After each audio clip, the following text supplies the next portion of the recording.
Okay, so here we go. Welcome back to my stream again.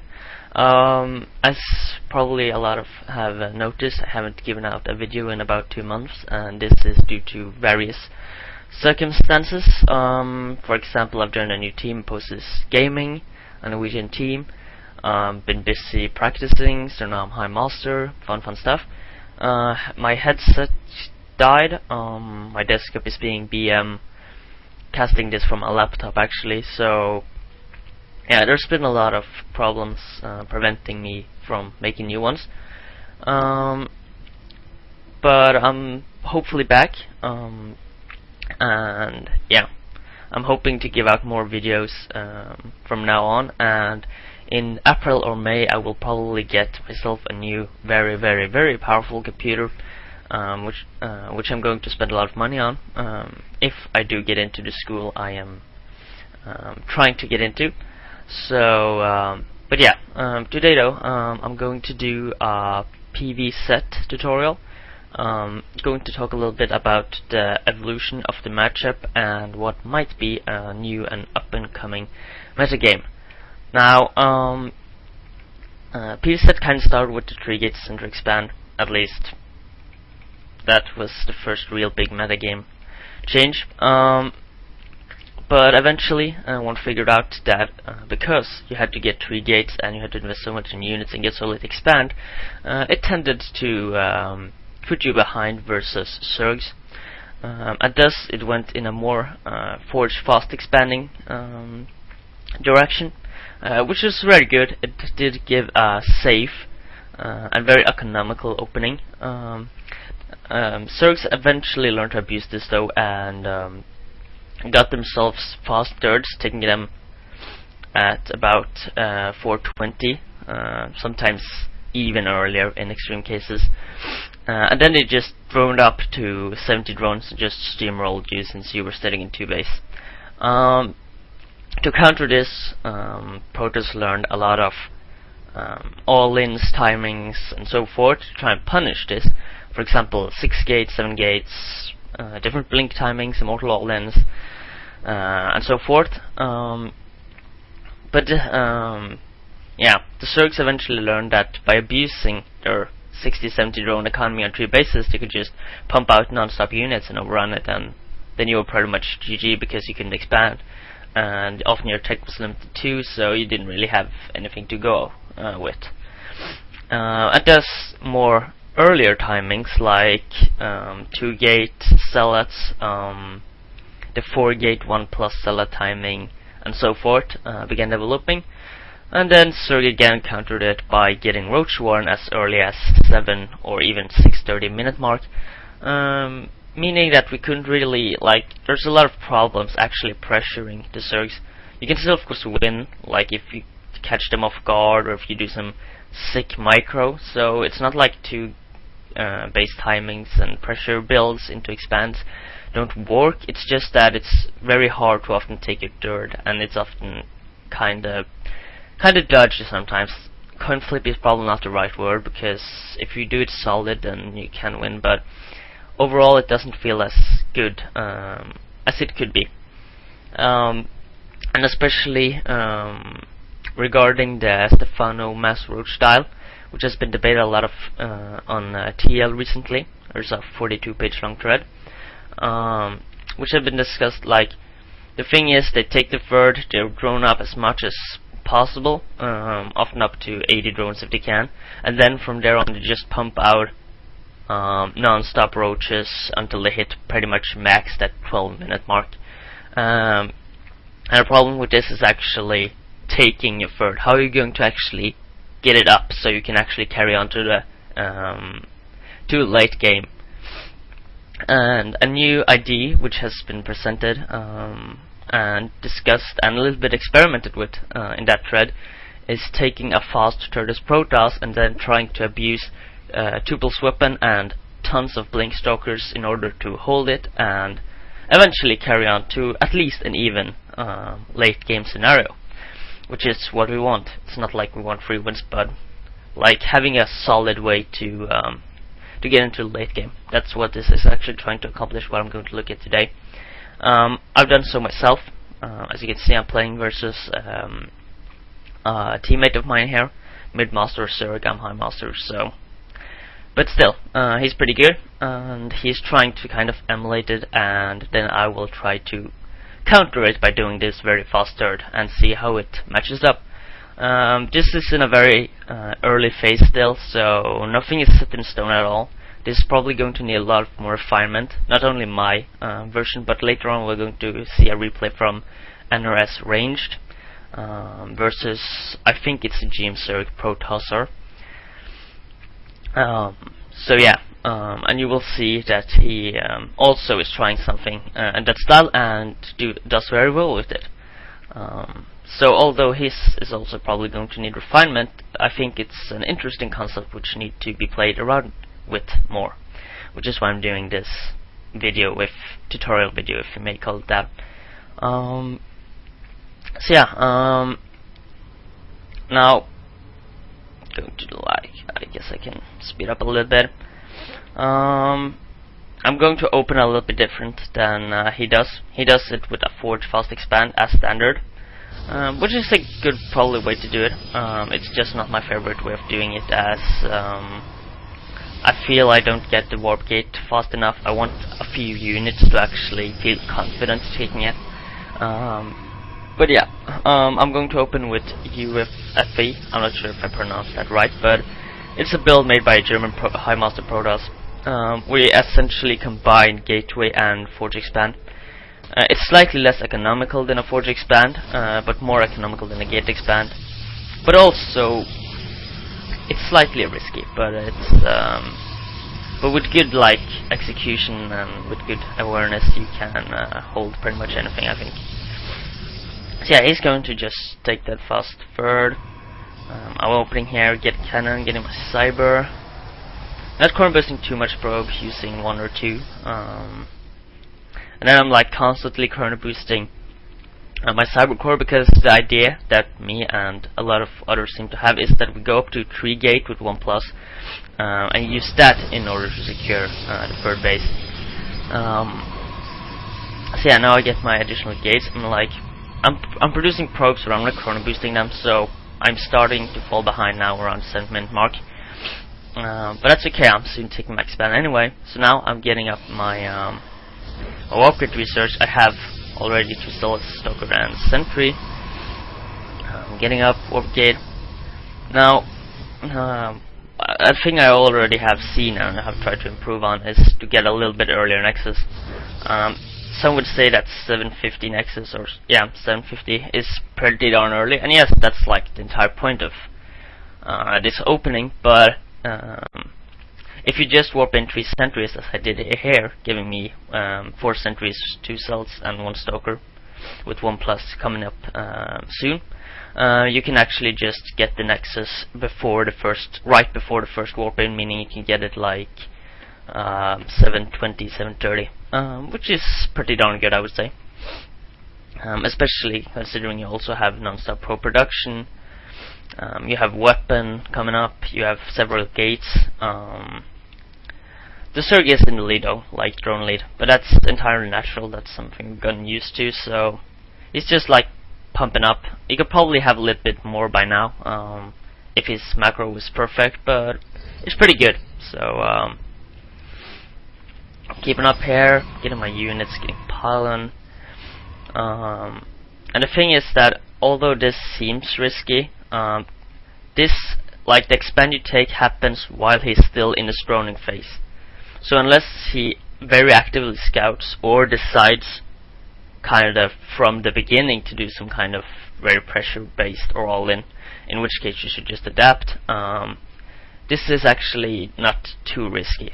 It's still risky, but I think that with the 3-gate production and the 1+ coming up, links were pretty much useless, and Roach Warren are very rarely up any earlier than the 7-8 minute mark. So you can begin producing them then, but you will eventually start getting a lot of more gates to allow console as well to get blink and stuff, and I think you can hold it with good micro. This is the game in this game, and overall this is designed to counter the mid-game Roach though, where they maxed out at 11-12 minute mark and stuff. So this is what he's going to be doing, and I'm going to try and defend it. But yeah, as I said, it's still in the experimental phase, so I still need to know how early I can hold aggression and stuff, and how I need to adapt and different stuff. Yeah. So just keep on producing, not taking too much gas because I want to have the minerals for cannons and a few more stalkers and such. I need every resource I can get. He's now up to 80 drones, 9-minute mark, and now he's just going to pretty much non-stop produce roaches, 3 drone roaches, and 13 more in production. He's also getting 1+ weapon, which is standard of this. My turret is now already up, 10-minute mark, with 60 probes. Pretty good. So I'm getting a very solid economy here. I've also put down the three extra gates here, so now I've a total of 6. 7 right is probably even better. But yeah, he's now pumping roaches. He has 23, and they're just going to keep on increasing. We're now at the 11-minute mark. A few links standing here, not really doing all that much, but it gives him some vision of what I'm actually doing. So now he's coming with this attack. 36 roaches. You can see he's already maxed 1145. While I'm at 120 supply, 130. I think the optimal would be being around 140 supply now. And the thing is that once you reach 140, 150 supply with stalkers, and especially with Blink and 2+, you could start actually trading pretty efficiently versus roaches. And that's kind of the idea behind it. Like, you don't sacrifice early unit to pressure him, but instead you get up such a nice stalker ball that when he's actually trying to deny your third, you can hold it, and thus you will get out in a very good macro position. Because once you hit 3 base, you can pretty much get almost all the tech. I would like to get my fort before adding mothership and stuff, but yeah, you can almost get access to the entire tech tree and stuff on 3 bases and build up your death ball, which means that he will need Hive in order to counter this. And if you can, like, Hive won't be out this early, so it also helps you securing your fort, which in the end sets you up very nicely for macro game. And then it all comes down to engagement, remaxing and stuff afterwards. So yeah, getting up some nice force fields here, killing a few of them. Should have gotten one here as well, really trapping them. But regardless though, he's still at 183 supply. Coming around with the lings, trying to do a multi-prong attack.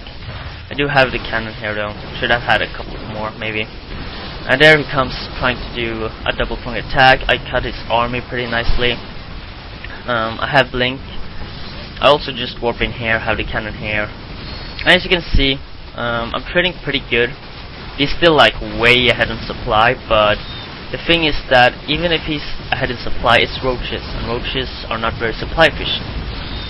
They're cost efficient, but not supply efficient. So even if you're behind in supply, that's totally okay. And now I'm as close as 30 supply difference versus our roach player, which is a very good. Normally you have like a 70 supply deficit or something like that. At the same time, I also now have 77 probes. Should have gotten the gas earlier, but still 77 probes. I have 3 bases, 13-minute mark. I've added robo, and I can really start now teching, adding more heavy units, and I can still continue upgrading armor. So I'm ahead in upgrades. I am a little bit ahead in tech. I have a very good eco. So yeah, we're pretty even, as you can see. And this kind of sets you up to this late game very nicely. I'm not going to go through the entire replay. It gets pretty sloppy in the end. But yeah, getting up the idle composition, Colossus, Stalker, Archon, and Mothership. For Vortex you can counter Broodlords, blah blah blah. But yeah, the point is that I managed to defend my third against these endless waves of roaches, because I had a lot of gates chrono boosted. I had already sim city'd up my third, so it was easier to defend multi-pronged attacks, and so forth. So overall, it kind of sets you up for such a timing nicely. It's kind of what the Zerg does when he takes the fast third, and then you're trying to punish it with a 2 base timing. Then he kind of just takes the very early third, and then he boosts his eco to the very end, and then he can just suddenly start pumping out insane amount of units and overpower it. which is kind of what you're doing here. You take a very early turret, you get lots of gates, and then you kind of just overpower, constantly getting stalkers, and then abusing blink, micro, and 2+ weapons in order to fight them off. Eventually setting you up for a nice late game. So yeah, a pretty interesting idea, I would say. Of course, he didn't play perfect, I didn't play perfect, so and there's a lot of other responses which you need to think about, yeah, kind of have to like take it as it comes. Yep, going into the ranged replay. Here we go. This also reminds me, I forgot to add that when doing this style, you don't want the early robo because it's such an investment. Instead, you want to go right for blink and 2+. So in order to do this efficiently, you need to be very good with your scouting probe. You need to see him put down the third in order to make sure that it's not 2-base all-inning, and if he's 2-base all-inning, then just stay on 2-base. Also, for more scouting later, you should instead opt for hallucination, as it costs less, and you will most likely already have sentries. Mine has at least, and you will see that ranged also have that in its build. And it lets you also keep a very good eye on the roaches, because hallucination lasts very long and they're very fast. Like, you hallucinate a phoenix and then you can just have it on follow on the roaches, and then he will never be able to do this kind of surprise attack and or take you out of position. So that's actually a pretty good way to use hallucination. He opens, as I said previously, at least I think I did, he opens up with a Forge expand instead. And another big difference is that not only now but later on he's going to be chrono boosting more of his probes and delaying his warp gate a little bit. I feel it's slightly risky because it gives you I feel like it gives Zerg a timing where you can pretty easily deny the third, but it does seem to work in this game. So, and as I said, it probably still needs more experimentation how much you can actually get away with. So he just opts for a more riskier, more reward play than I do. So yeah, getting gateway, getting cannon. Zerg taking very okay, that's natural. He's probably going to take the third in the natural right now. There we go, 430 mark. Getting up to 3 bases, going to drone pretty heavily. Now, there are 6 slings out on the map. Zealots coming out. Dude, dog, can't be here, disturbing my cast. But that aside, you will now see him getting. He has the Zealot. He just pokes a little bit. See what he can deny of scouting. No, Sonic.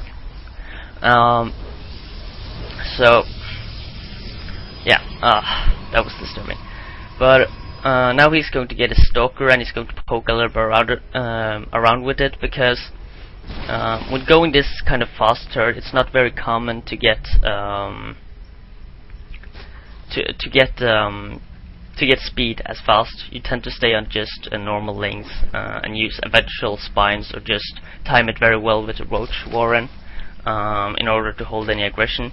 He's just going to poke around with stalkers and cells a little bit, taking the tower, trying to deny vision. Protosur does see the faster though, and he's now pumping a little bit of length, as you can see.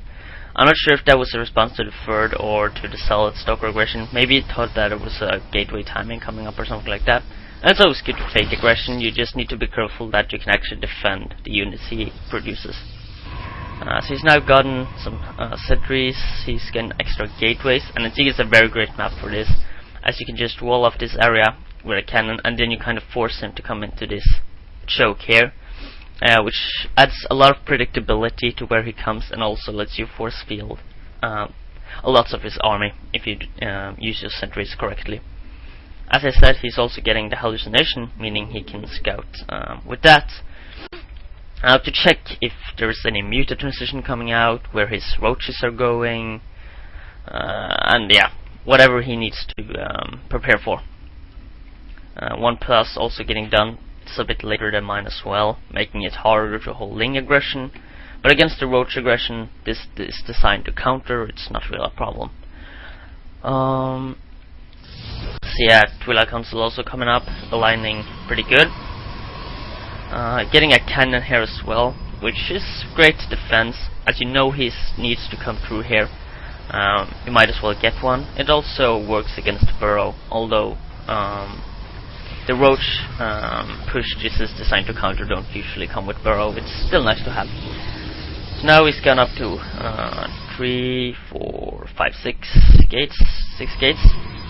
Also getting 3 gates here for a total of 9, I suppose. Yeah, 9. So he's just going to be massing Blink Stalker pretty much, and he's already around 100 supply and getting more. Already up at 67 probes at 11-minute mark. That's pretty darn solid. Now here comes the Roach aggression. Gets taken a little bit out of position, loses a gateway, but he has made sure to build so many extra gateways that that it's okay if he loses a couple. Also getting funneled them pretty nicely. Keep on warping in. His blink is a little late, and his 2+ is a bit late, so you will see that he has some problems defending this, but eventually, once blink starts kicking in, he'll be able to trade so efficiently, as you can see now, just blinking away all the wounded ones, that he will eventually clean this up, and suddenly 59 drones, because he overacted to the early Stoker and Sellout, versus 72 probes on 3 base toss, with Robo coming up, 2+ done, blink done, and just lots of tech done, meaning that he can either counter blink push, which is very hard to hold unless you have infestors or some kind of hive tech, or he can just tech up very greedily, get up the death ball, whatever you kind of desire. It's more like you can transition out of this as you want, but the point is that you need to defend these kind of pushes, and that's what it's designed to do. And once you get out of that, it's kind of up to each and every player what they want to do afterwards.